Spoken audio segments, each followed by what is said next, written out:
দর্শক সবাইকে শুভেচ্ছা জানাচ্ছি বন্ধুরা। আমি জানি আপনাদের সবার মন ভালো নেই। নির্বাচনের নামে একটি প্রহসন অনুষ্ঠিত হয়েছে 30শে ডিসেম্বর বাংলাদেশে। সুস্থ বিবেকবান মানুষ যারা আছেন তারা সবাই আসলে খুবই মর্মাহত, খুবই বেদনাহত, ঠিক স্বাভাবিক অবস্থায় নেই। কারণ বাংলাদেশ খুবই মুমূর্ষু অবস্থায় 30শে ডিসেম্বর যা হয়েছে তাতে বাংলাদেশকেই মুমূর্ষু অবস্থায় নিয়ে যাওয়া হয়েছে। ভেবেছিলাম আমরা এই নির্বাচনের মাধ্যমে গণতন্ত্রে ফিরব, ভেবেছিলাম অধিকার প্রতিষ্ঠিত হবে, ভেবেছিলাম মত প্রকাশের স্বাধীনতা, সংবাদপত্রের স্বাধীনতা, বিচার বিভাগের স্বাধীনতা সব প্রতিষ্ঠিত হবে। উল্টোটাই হয়েছে, বাংলাদেশ চলে গেছে মুমূর্ষু অবস্থায়। এবং প্রথমে বলে রাখি যে বাংলাদেশের যে সংবাদ মাধ্যম ঠিকমতো কাজ করছে না, কারণ আপনারা জানেন যে সরকার ইতিমধ্যে সংবাদ মাধ্যমের উপরে চাপ আরো বাড়িয়েছে।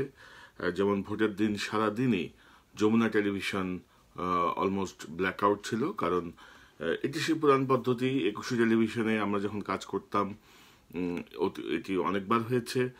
যমুনা টেলিভিশনের ক্ষেত্রেও হলো। সেটি হচ্ছে কেবল অপারেটরদেরকে নির্দেশ দিয়ে যমুনা টেলিভিশনের সুইচ অফ করে রাখা, যেন কোথাও বাংলাদেশে কেউ যমুনা টেলিভিশন দেখতে না পারে। পাশাপাশি আজকে সকাল থেকে, ইভেন কি গতকাল থেকে আমরা দেখছিলাম যে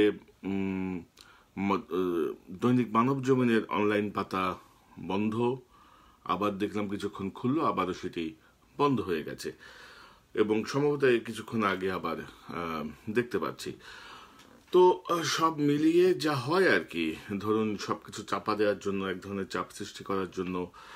কারণ মিডিয়ার যে শিরোনাম হওয়ার কথা সেই জাতীয় শিরোনাম কিন্তু হয়নি। এই যে ভোট ডাকাতি, পত্রিকার শিরোনাম হওয়ার কথা রাতের বেলাতেই ভোট শেষ, প্রকৃত ভোটাররা ফিরে গেছেন ব্যালট নেই বলে। এই জাতীয় কিছু কি আছে? কোথাও কোথাও কিছু নেই। অর্থাৎ প্রকৃত চিত্র আসছে না। কেউ কেউ খুব বিনয়ের সাথে বিচ্ছিন্ন ঘটনা বলে চালিয়ে দেওয়ার চেষ্টা করছেন, কিন্তু 40,000 ভোট কেন্দ্রের মধ্যে 30,000 ভোট কেন্দ্রেরই একই অবস্থা। আওয়ামী লীগ, যুবলীগ, ছাত্রলীগ, সন্ত্রাসী বাহিনী নিজের মতো করে রাতের বেলাতেই সব ভোট শেষ করে দিয়েছে। কিছু অংশ দিনের বেলায় তাদেরই লোকজন দিয়ে কাস্ট করিয়েছে লোক দেখানোর জন্য। ইতোমধ্যে নির্বাচনকে স্বাগত জানিয়েছে কলকাতার কোন নির্বাচন কমিশনের কোন সদস্য, 3 সদস্যের নাকি একজন এসেছে কলকাতা পশ্চিমবঙ্গ থেকে।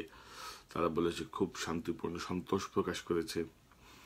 ইভেন কি নেপালও দেখি তাদের সন্তোষ জানায়। নেপালের মতো দেশও এখন বাংলাদেশকে সন্তোষ জানায়। এগুলো জানা মানে অর্থাৎ সরকার নিয়ে আসছে আর কি, সাক্ষী গোপাল বানাচ্ছে যে দেখো অমুক বলেছে তমুক বলেছে। এর মধ্যে ওআইসি থেকে বলা হয়েছে সন্তোষ, আর এদেরকে তো পুলিশ প্রহরায় সুনির্দিষ্ট কিছু কেন্দ্রে নিয়ে যাওয়া হয়েছে পরিদর্শনের জন্য।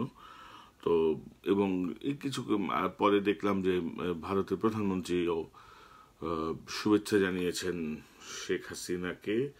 তো এটি খুব স্বাভাবিক বিষয়। ভারতের শুভেচ্ছা তো তিনি পাবেনই, কারণ তিনি বলেছেন যে আমি ভারতকে যা দিয়েছি ভারত চিরদিন তা মনে রাখবে। তো এটি নির্বাচনের জন্য শুভেচ্ছা নাকি ভারতের সেই চিরদিন মনে রাখার যে কৃতজ্ঞতার কথা মাননীয় প্রধানমন্ত্রী বলেছেন তারই একটি বহিঃপ্রকাশ, সেটি সাধারণ মানুষ নিশ্চয়ই বুঝতে পারেন। তো ফলাফল খুবই বিস্ময়কর। নৌকা 265, ধানের শীষ 6, লাঙ্গল 22 এবং অন্যান্য 5। এর ধানের শীষের এই যে 6 জন প্রার্থীর কে বিজয়ী করা বোঝাই যায় যে সরকারের। তবে আওয়ামী লীগের একজনের সঙ্গে আজকে কথা বলতে যে আমি বুঝলাম যে তারও একটু মন খারাপ। বেচারা ভাবছেন যে জয়টা তো নিলাম কিন্তু বিশ্বাসযোগ্য করতে পারলাম না। বিএনপিকে অন্তত 40-45টা যদি সিট দেয়া যেত তাহলে আমরা জোর গলায় নিয়ে ফাইট করতে পারতাম যে কেন্দ্র দখল হয়নি, কিছু বিচ্ছিন্ন ঘটনা ঘটেছে। দেখো বিএনপি তো 50টা আসন পেয়েছে বা 48টা আসন পেয়েছে। তো হিসেবে গোলমাল হয়ে গেছে তাদের, কারণ যে পদ্ধতিতে অন্ধকারে বসে বসে সিল মেরেছে তাতে আসলে শেষে আর হিসাব মেলা যায়নি, কুলানো যায়নি। এই হচ্ছে গিয়ে অবস্থা। তবে সুষ্ঠু আওয়ামী লীগের যারা, বিবেক সম্পন্ন আওয়ামী লীগের যারা, তারা নিজেরাও খুবই ব্যথিত। দু একজনের সঙ্গে আমার কথা হয়েছিলেন কি, আমি যে বিদেশে যেখানে থাকি এখানে একজনের সঙ্গে দেখা হয়েছে আমার, এই ভদ্রলোক সন্ধ্যার সময় চোখে সানগ্লাস পরে ঘুরছিলেন। আমি বললাম কি ব্যাপার ভাই, চোখে কোনো সমস্যা নাকি? বললো যে ভাই চোখে সানগ্লাস দিয়ে ঘুরছি কারণ লজ্জা লাগছে, বাংলাদেশে আমার দল যা করেছে এটি এতটাই লজ্জাজনক আমার কাছে, ভাই এটা নিয়ে আর বলার কোনো অপেক্ষা রাখে না যে এইভাবে সম্ভব। আপনি যদি 30শে ডিসেম্বরের নির্বাচনকে যদি নির্বাচন বলেন তাহলে আপনাকে বলতে হবে তেলাপোকা ও পাখি। তেলাপোকারও ডানা আছে, তেলাপোকাও উড়ে বেড়ায়, সো তেলাপোকা ও পাখি। তেলাপোকা ও পাখি নয়, 30শে ডিসেম্বরের নির্বাচন নয়। এটি হচ্ছে গায়ের জোরে ক্ষমতায় টিকে থাকার আরেকটি পদ্ধতি। যখন সরকারি দল যখন তাদের ক্যাডার বাহিনী, সন্ত্রাসী বাহিনী, পুলিশ বাহিনীর মাধ্যমে যখন প্রচারণা চালিয়েছে যে ভোট কেন্দ্রে যাওয়ার দরকার নেই, তখনই সাধারণ মানুষ, ঐক্যফ্রন্ট, বিরোধী দল, social media platform, YouTube platform সবকিছু থেকে, বিভিন্ন জায়গা থেকে বারবার আহ্বান জানানো হয়েছে সবাই ভোট কেন্দ্রে যান, আপনার ভোটাধিকার প্রয়োগ করুন। অন্তত 10 বছর পরে হলেও এই ভোটাধিকার প্রয়োগের যে প্র্যাকটিস সেটি আপনারা আবার চালু করুন, আবার নিজের অধিকারে যান। যখনই আওয়ামী লীগ বুঝতে পেরেছে যে সাধারণ মানুষ ভোট কেন্দ্রে উপস্থিত হতে যাচ্ছে, ভয় ভীতি সাধারণ মানুষ এগুলো তোয়াক্কা করছে না, তখনই আসলে রাতের বেলায় ভোট কেন্দ্র দখল করে ব্যালটে সিল মেরে নিজেদের জয় তারা নিশ্চিত করে ফেলেছে। এবং নির্লজ্জভাবে কেউ কেউ এটাকে বলছেন ভূমিধস বিজয়, ল্যান্ড তো ভূমিধস না, ধস নেমেছে অন্য জায়গায়, ধস নেমেছে নৈতিকতায়, ধস নেমেছে আমাদের ইউনিফর্মড বাহিনী যাদের উপর দায়িত্ব ছিল সুষ্ঠু নির্বাচনের তাদের নৈতিকতায়, ধস নেমেছে প্রশাসনের নৈতিকতায়, ধস নেমেছে সিভিল সার্ভিসে, ধস নেমেছে পুলিশ প্রশাসনে, ধস নেমেছে যারা নির্বাচনী কর্মকর্তা হিসেবে দায়িত্ব পালন করেছেন তাদের নৈতিকতায়, তাদের বিবেকবোধে। এটি কোনো ভূমিধস বিজয় নয়। একে ভূমিধস বিজয় বলা মানে হচ্ছে ভূমিধস বিজয় শব্দটির অর্থকে অন্য অর্থ করা। তো আমরা মনে করি 30শে ডিসেম্বর যা হয়েছে তাতে বাংলাদেশই ক্ষতবিক্ষত। স্বাধীনতার প্রায় 47 বছরের মাথায় এসে বাংলাদেশ মুমূর্ষু। বাংলাদেশকে এখন বাঁচাতে হবে।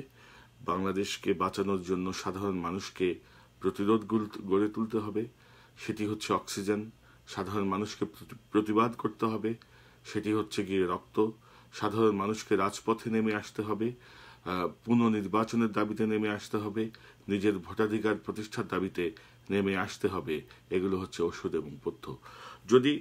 এগুলো যদি না করা যায়, আপনারা যদি মনে করেন যে টেলিভিশনের সুইচ অফ করে দেবে, পত্রিকার অনলাইন ভার্সন বন্ধ করে দেবে, রাতের বেলায় বাসা থেকে পুলিশ ধরে নিয়ে যাবে, চোখ রাঙাবে, এই জায়গাগুলো যদি আপনারা সহ্য করতেই থাকেন, এগুলো যদি মেনে নিতেই থাকেন, তাহলে এগুলো কমবে না, কিন্তু এগুলো বাড়তে থাকবে। দানব আরো বড় দানবে পরিণত হবে, দানব আরো ভয়ঙ্কর রূপে আপনাদের উপরে আবির্ভূত হবে। কিন্তু আপনারা যদি রুখে দিতে পারেন, আপনারা যদি প্রতিবাদ করতে পারেন, রুখে দাঁড়াতে পারেন, তাহলে নিশ্চিত থাকুন এই দানবের নিজেকে গুটিয়ে নেবে। এবং একটি বিষয় লক্ষ্য করুন যে জনগণ হচ্ছে জোকের মুখে যেমন নুন দিলে জোক কুচকে উঠে, মুচড়ে মরে যায়, আওয়ামী লীগের ভয় কিন্তু জনগণকেই। যখনই গত 10 বছরের সময়টায় আপনারা দেখুন, যখনই জনগণ, ছাত্র, নিরীহ মানুষ যে কোনো পর্যায়ে যে কোনো দাবি নিয়ে তারা মাঠে নেমেছে, আওয়ামী লীগ নির্মমভাবে তাদের উপর অত্যাচার চালিয়ে তাদেরকে ছত্রভঙ্গ করতে চেয়েছে, তাদেরকে পিটিয়ে মামলা দিয়ে, হামলা দিয়ে, হাতুড়ি দিয়ে পিটিয়ে নির্মমভাবে যত রকম কৌশলে, পুলিশ দিয়ে, ছাত্রলীগ দিয়ে, যুবলীগ দিয়ে, সন্ত্রাসীদের দিয়ে তাকে দমন করার চেষ্টা করেছে। কারণ আওয়ামী লীগ মনে করে যে রাজপথে জনগণ নামলে এই বুঝি গদি গেল, অর্থাৎ গদি যাওয়ার একটি ভয় আওয়ামী লীগের মধ্যে সবসময় কাজ করছে। এবং ইতিমধ্যে আওয়ামী লীগের অনেক বড় বড় নেতা নির্লজ্জের মতো নানা রকমের মহানুভবতার বক্তব্য গাইছেন। এর মধ্যে ওবায়দুল কাদেরের বক্তব্য শুনলাম, তিনি বলেছেন প্রতিপক্ষের প্রতি কোনো প্রতিহিংসা করা যাবে না।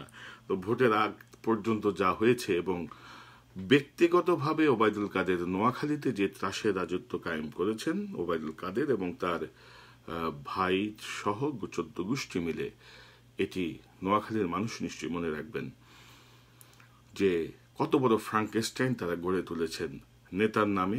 নেতা নেতা করে কি পরিমাণ শ্রদ্ধা দেখিয়ে, ভালোবাসা দেখিয়ে কি পরিমাণ ভয়াবহ অবস্থা তারা পড়েছেন। কারণ ওবায়দুল কাদের নিজের এলাকায় নির্বাচনকালীন যতদিন তিনি ছিলেন নির্বাচনী প্রচারণায়, ততদিন রাতের বেলায় তিনি তার এলাকায় থাকতেন না, তার নিরাপত্তার ভয়ে। কারণ তিনি যে অত্যাচার করেছেন এলাকার মানুষের উপরে, তিনি এসে থাকতেন ফেনী সার্কিট হাউসে। তো আমরা এগুলো সব জানি, সব বুঝি। ক্ষমতার আধিপত্যে, ক্ষমতার প্রভাব বিস্তারের জন্য অনেক কিছুই সংবাদপত্রে আসে না, টেলিভিশনে আসে না। বাংলাদেশের সাংবাদিকতার অবস্থা তো এখন খুবই খারাপ। সত্য সংবাদ কেউ দিতেই চান না, সত্য পারলে লুকাতে চান।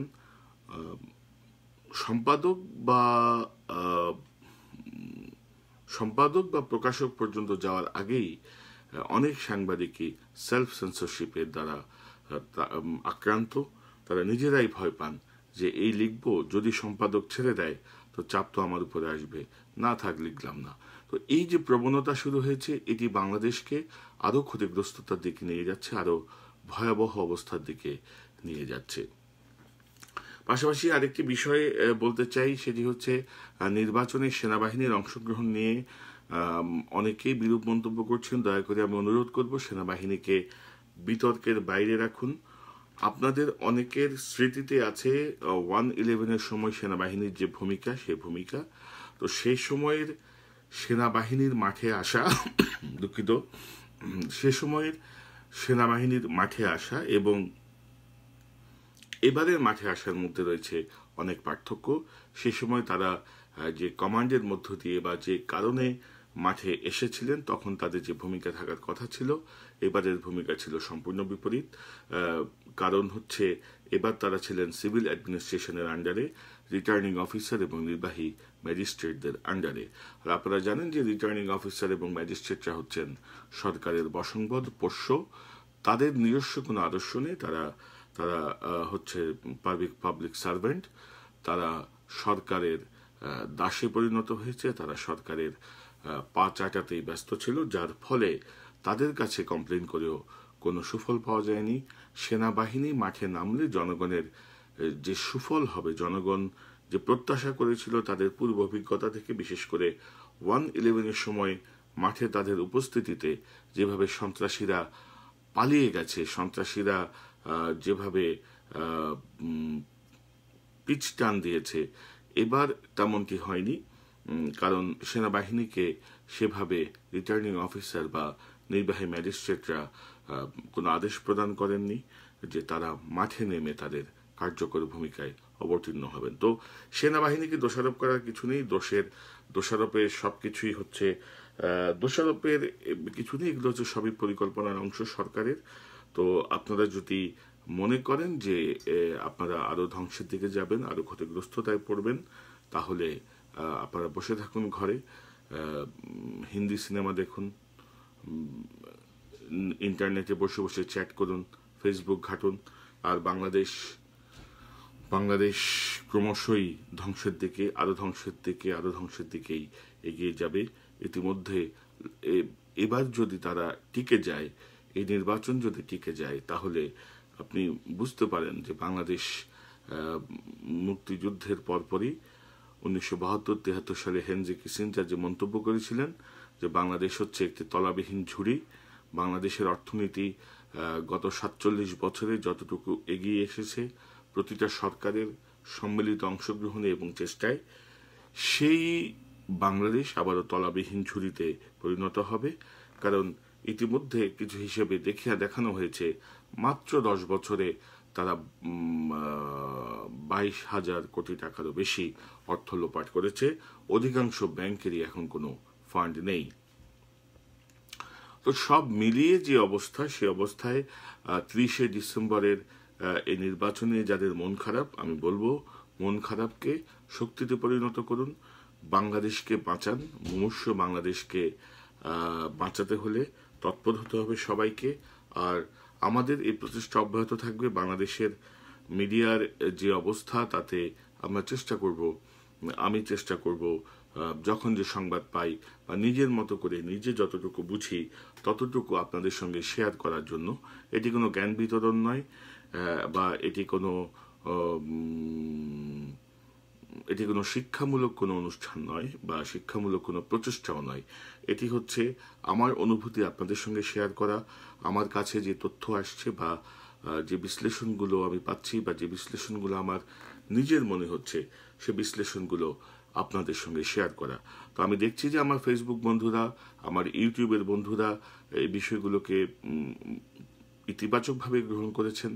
আপনারা যদি আপনাদের আরও পরামর্শ দেন, ইনবক্স করেন বা মতামত দেন, নিশ্চয়ই সেই অনুযায়ী আপনাদের সঙ্গে এই মত বিনিময়ের যে ধারা সোশ্যাল মিডিয়ার মাধ্যমে, সেটি অব্যাহত থাকবে যতদিন পর্যন্ত বাংলাদেশে গণতন্ত্র ফিরে না আসে, যতদিন পর্যন্ত মানুষের অধিকার বাংলাদেশে সত্যিকারভাবে প্রতিষ্ঠিত না হয়।